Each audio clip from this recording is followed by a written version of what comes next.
mushiki wanjye nkunda kandi nkumbura iteka.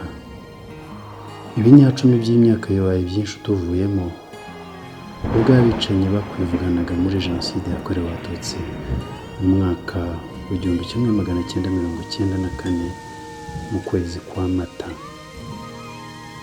Iki gihe cyarankomereye kugeza n'uyu munsi, kubaho nagufite n'icyuho wadusigiye ntibimenyerwa. N'ubu nshyize ikaramu ku rupapuro nkwandikira, umutima wanjye uracyaremerewe no gukura, kuko iteka iyo nibutse ibihe byiza n'ibibi twanyuranyemo, nkumbura iyo nyabubiri ntari buyibone. Ngusabye imbabazi muvandimwe kubwo gutinda kukwandikira. Byamfashe igihe kinini cyo kwegeranya imbaraga ngo mbe nabasha kwandika ndateshaguzwa, kuko iyi myaka yose niyumvaga nk'urota. Byaragoranaga kwiyumvisha ko ibyo mbamo ari ukuri, nkumva igihe kimwe nzakanguka, ariko uko iminsi yagiyeho iyindi nabonye ndakanguka mbona ko ari ibihe byahindutse, nkaba ndi maso atari ibitotsi birebire cyangwa ibyo nibwira atari ukwibeshya amazu nk'uwagumiwe. Gasi nararokotse. Ni inkuru ndende ntabasha kubara muri uru rwandiko rumwe gusa. Mbega urugendo rubi, mbega amanywa n'amajoro, amatwi yacu yazibiranwaga n'amajwi y'abataka basogotwa n'amacumu, inkota, imihoro, impiri zikurikiye n'imisumari. Muri make ubwoko butandukanye bw'intwaro za gakondo n'izuba, ibiturika mu nzu zitwikwa, tutibagiwe n'imbwa zahaze amaraso y'abacu zimuka ku misozi zishimira imihigo zashyiriwe ku mbehe. Mbega igihe ndakivuga, ariko kabone n'ubwo ibyo byose byariho, urwo rwobo nanjye rwari runtegereje nararusimbutse, bitari rimwe bitari na kabiri. Nsohoka muri uwo mwijima nanegekaye ariko ntibikiye. Kandi muri icyo gihe cy'intimba n'ubwihebe, umutima wanjye waratwaje mparanira kubaho. Muri byose ariko Imana yabaye mu ruhande rwacu muri iryo curaburindi, kandi yatubereye itabaza rimurika mu makuba no mu bizenga by'amaraso. Inkuru yawe namenye ku bijyanye n'umunsi wawe wa nyuma ku isi, ni uko wasenze usaba Imana imbabazi ku bwawe, ngo Imana ikwakire mu bayo no ku bw'abishi bawe, kuko batazi icyo bakora. Ariko burya icyo bakoraga bari bakizi, kuko jenoside yari yarateguwe, kwari ukurangiza ibyo bari bafite mu mugambi. Barakwishe bakunaga mu musarani, aho twaje dusanga umubiri wawe, none ukaba uruhukiye mu rwibutso rwa jenoside yakorewe abatutsi. Ibyo bagukoreye mbere y'uko bakumaramo umwuka nta na kimwe tubiziho, dore ko shenge wari muntu. Kubera ko umubyeyi wacu mwari kumwe ari nawe waduhaye amakuru, bari bamuhorahoje mbere yawe. Gusa Imana yamugaruye mu buzima, ubu turi kumwe, ni ibiherwa ikuzo. Nyuma rero za nkotanyi wumvaga ababyeyi bacu bavuga, abategetsi n'abanyamakuru bazita imyenzi ziyise inkotanyi, imburagasani cyangwa ngo ni inyangarwanda, ngo si abantu n'ibi si abantu bifite imirizo, nizo zaturokoye, zatubereye abarinzi n'abakiza, zahaze ubuzima bwazo, zidukura mu nzara z'inkora amaraso no mu kanwa k'urupfu. Amateka yabo ni ayo kwandikwa mu bitabo ibihumbi n'amagana, kugira ngo nibura avuge uko ari kandi yumvika. Inkotanyi ni igisobanuro, kikaba igihamya cy'umuhate, ubwitange n'urukundo bitagajuka, n'iyo waba ukandagira mu muriro w'inkekwe ujya gutabara. Mwarakoze Nkotanyi ni ijambo ridahagije, ariko kuko tutarabona irisimbura, tuzarivuga kenshi kandi tuzabatarama, tubibwira abazadukomokaho, babadukundire birebire. Ndacyakubwira sinatandukiriye, kuko gukeza inkotanyi biragutwara ukagaruka kera. Naho ubundi shenge icyuho cyawe cyanteye gufata inshingano rimwe na rimwe zari iz'abandi. Nabaye umugabo wa mama, mubera umuhungu ndetse n'umukobwa, ni nka bya bindi ngushitura imwe ayimaraho ubwoya, gusa ariko byarashobotse. Hari igitsinsi cy'imbaraga cyari kindimo ntari nzi, naratwaje icyuho nkiziba birenze ingano yanjye. Ariko shaho wakubwira, hari ikintu kimwe ntazibagirwa, ni umugongo wandyaga nunamuka mu gihe cyo gukubura no mu yindi mirimo ya buri munsi nk'uko ntawe nagombaga gusigana. Ibyo byarakunyibukije cyane, nkicara nkarira nuko nkihanagura, nyine ngahaguruka ngakomeza imirimo. Rwabaye urugendo rw'ubuzima rwuzuyemo agahinda n'umutima uremereye, ariko nibukaga ubutwari n'imbaraga n'urukundo no kwihangana wagiraga, nuko nanjye nkavomamo imbaraga no gukomera.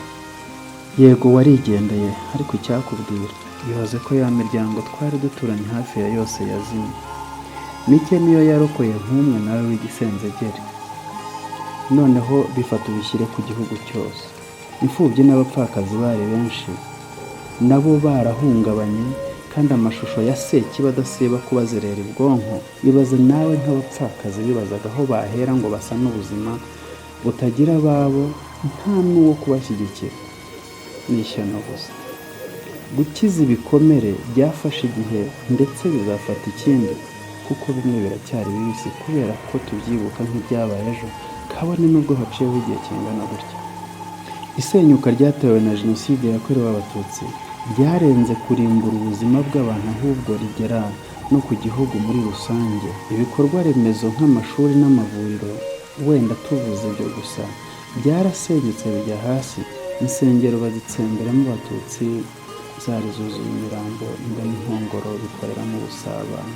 Ibyo bikomere n'ubutaka, inzuzi n'imigezi birabufite, kuko byanyoye amaraso y'abacu. Hakenewe n'ibiremwa ngo abigangahure. Bitabaye ibyo natwe twaba ibyo ntazi, kuko dutunzwe n'umweru uva muri byo. Noneho rero umusaraba wundi twikoreye ni ukugera mu mayira abiri. Twagombaga guhitamo kuguma mu nzangano no kwihorera, cyangwa guhobera ubuzima tukabaho kandi tukababarira n'abatadusabye imbabazi. Gusa nubwo twari tukivirirana ku mibiri no mu mitima, twahisemo inzira y'amahoro, kuko ari twe twari dufite ituro rizima ku gihugu cyacu ngo kibashe kuva ubuzima. Iryo turo ryari imbabazi, kandi ntitwicuza. Ntutekereze ko ariko byatworoheye, ariko kwiyemeza kubana n'abishi bacu byashimangiye ya mvugo igira iti imfura ishinjagira ishira. Roho y'ubudaheranwa bw'Abanyarwanda nubwo yahwatagiwe ku butaka ntiyazimye, yaranze irageruka.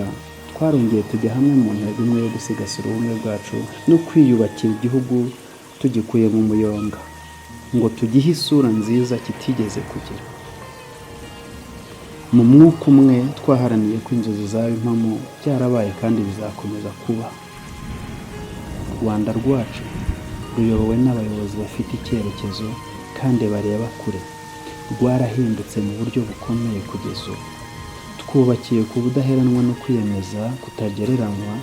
Habayeho impinduka zidakebakeba zo guhindura u Rwanda mu nzego zose zigize ubuzima bw'igihugu, hagamijwe guteza imbere ubukungu no kubanisha bene igihugu.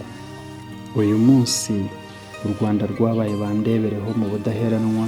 Ibyo kandi bihamya imbaraga zo gukomeza gutsinda, n'iyo amateka yawe yaba yarabaye umukara tsiriri. Yego ibikomere ntibyashira burundu, ariko kutagengwa nabyo ni inkingi y'umutemenwa, byose byubakirwaho.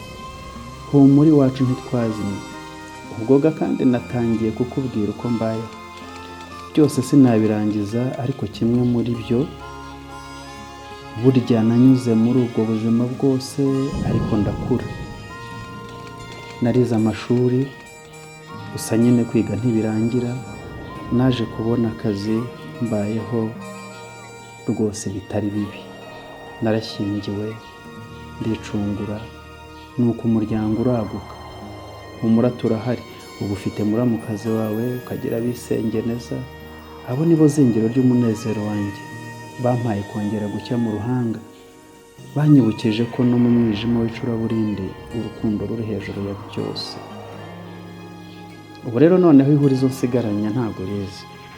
Ni ugusubiza ibibazo bikomeye kandi bikubita ahababaza. urugero ni nk'ibi: